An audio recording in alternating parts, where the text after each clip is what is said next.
Okay, mayong mudto ng usab kinatuntanan Luzon, Visayas, Mindanao.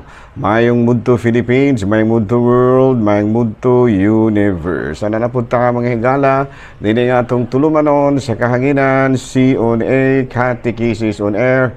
O ako lang gihapon kini yung ubos nga alagad, Reverendo Padre Edwin Academia Aka. Babino adlaw na usab karon nga Lunes, no? Pizza 16 na kini sa bulan sa Setyembre tuig 2024.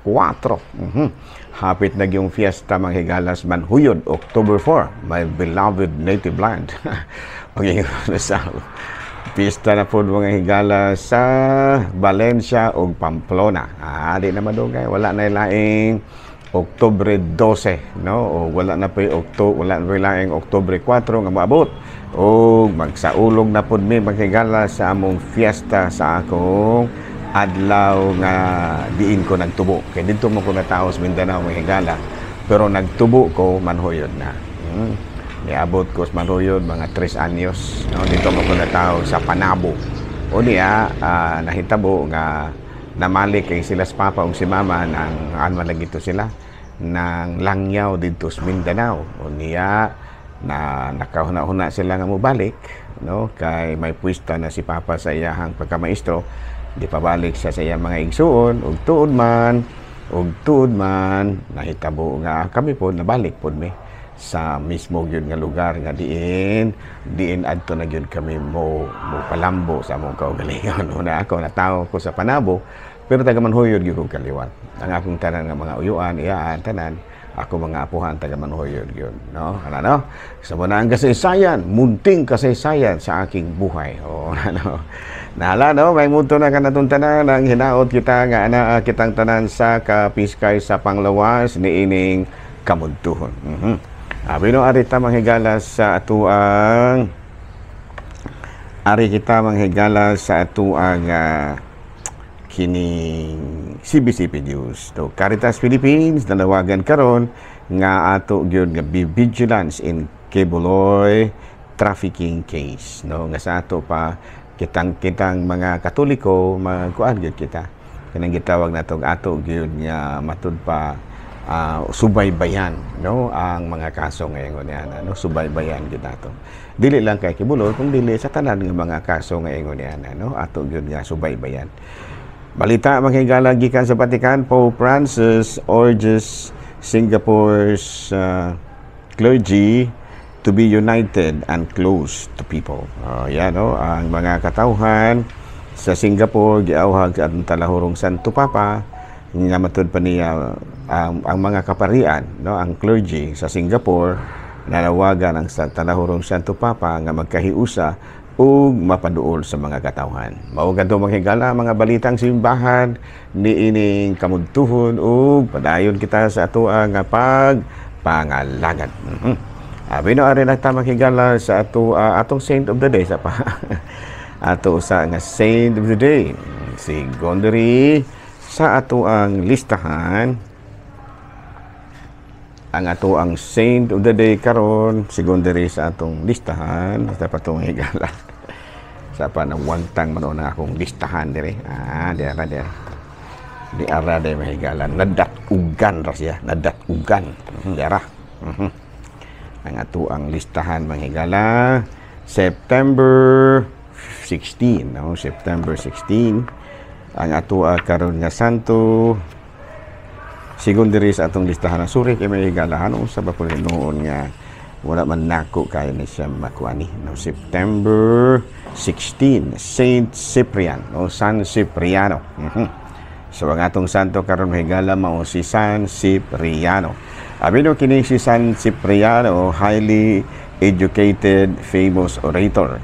He became a Christian as an adult. He ordained a priest and bishop and become a bishop of Carthage. No, he strengthened some practices of that needs to be corrected, and especially with respect to reform of apostolates without undergoing penance. No, he experienced martyrdom from the apostates. No, sa ito pa kini si San Cipriano Higala, highly educated ni, taas kay ni siya og nakabot nga kining kahibalo unya nahimo siya nga usa ka Kristiyano. Formerly dili din siya Kristiyano, na converted lang ni siya unya as an adult nahimo siya nga usa ka pare, gani nahimo pagid siya nga usa ka obispo sa Carthage.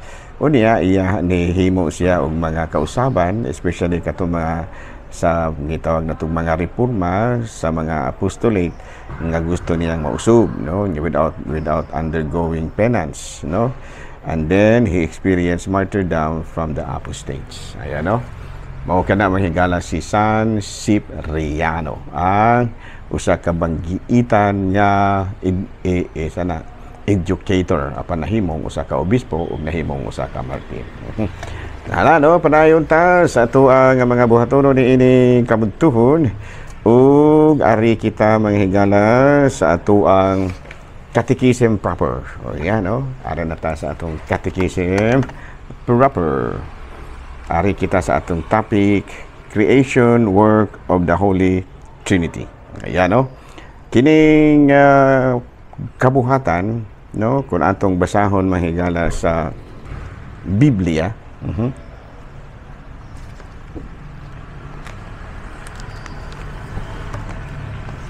sa secondary sa atong mabasa sa Genesis chapter 1 verse 1, ang kalibutan gihimo sa Dios. Ayan, no? The world is created by God, no? Secondary sa ato ang ipasabot kini sa Genesis chapter 1 verse 1. No? In the beginning, God created the heavens and earth. So na, no? Gani, mao kana ang atong mabasa sa Genesis chapter 1 verse 1. Ito pa ang mismong naghimo gyud sa kalibutan, mao gyud ang Dios. Unya dili kita malimot nga kung maghiskot na gani kitang Dios, unsa ganito ng Dios? Dios Amahan, Dios Anak, ug Dios Espiritu Santo. Ayan, no? Sa tupa dili kita mawala na mahigala, no? Nga kana da ang pag-ingon nato nga ang kalibutan hinimo sa Dios, doon na kinay mga kahulugan, no, nga ang kalibutan di ay gipanagtambayayungan, no, sa tulo ka mga persona sa usa ka Dios. Ana, no? Gani kung atong basahon sa Juan, no, kapitulo 1 bersikulo 1 hangtod sa 3, atong masayran dingon diri nga matud pa, in the beginning was the word, and the word was made flesh and dwelt among us. No, matud pa sa sinugdan anaa ang pulong, sa sinugdan anaa ang pulong, ug ang pulong nagpagkatao, ug ang pulong nahimong Dios. Ayan, no? Sa ito pakinsa man ang pulong sa Dios o kon si Kristo. Ingon yan, ano? Sa ito pa ang pagkahimo dahil sa kalibutan, dunay panagtambayayungay sa Amahan, Anak, ug sa Espiritu Santo.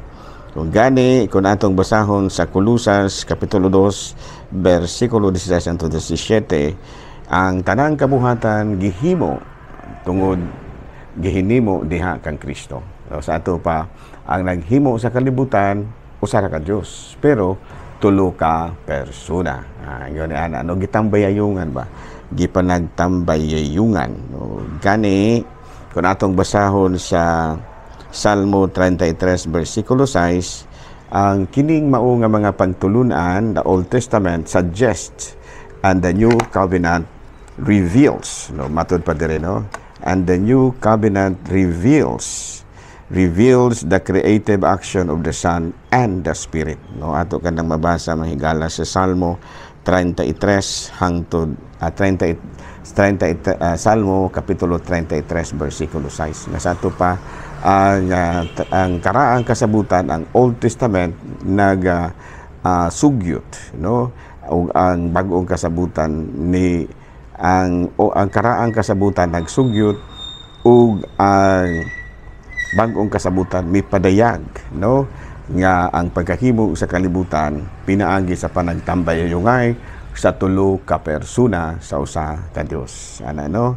Unya matud palagi, creation is the common work of the Holy Trinity. No, sa ato pa makaingon kita manghigala nga diha sa mga pagtulunan nga atong natuki, no, ang kalibutan di ay gihimo pinaagi gihimo sa Dios ug batud pa gipanagtambayungan sa tulo ka persona.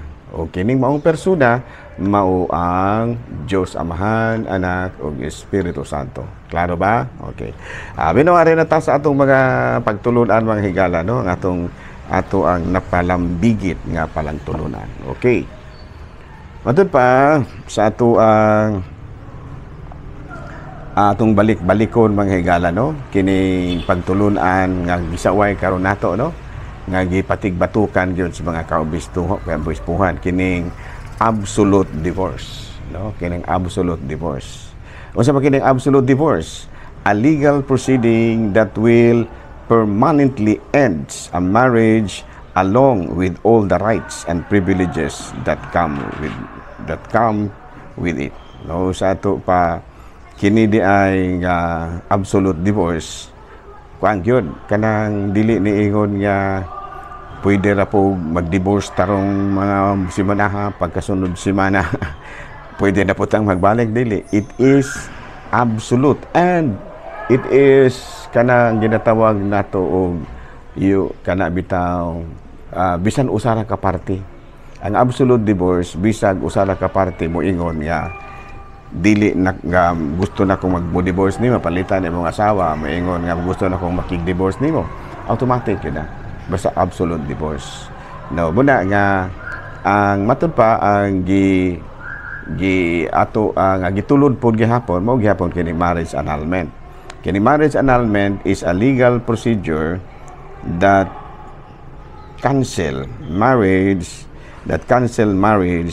An annulled marriage is erased from a legal perspective and it declares that the marriage now never technically existed and was never valid. Muna sa marriage annulment. Kini dayang marriage annulment mura ba og kuan siya ipinaagi sa makuti nga tuon mapapatud-an nga ang kaminyuon sa sinugdanan palangdaan walay legal kanang personality, walay legal personality. Pero kining absolute divorce sa sinugdan ang balaong kuan ang kining kaminyoon eksakto man, pero kung adunay kung ang usa ka parte mo apply og absolute divorce, automatic na human sa human sa usa ka legal proceeding, no, usa ka kana bitang husay sa pamalaod binalaod nga paghusay, no, legal proceeding mapamatud-an. Kung mapamatud-an nga dapat og may makatarunganon, pwede na sila nga dili na kasado, no. Nya doon na palain kining legal separation. Legal separation is distinct from divorce in that it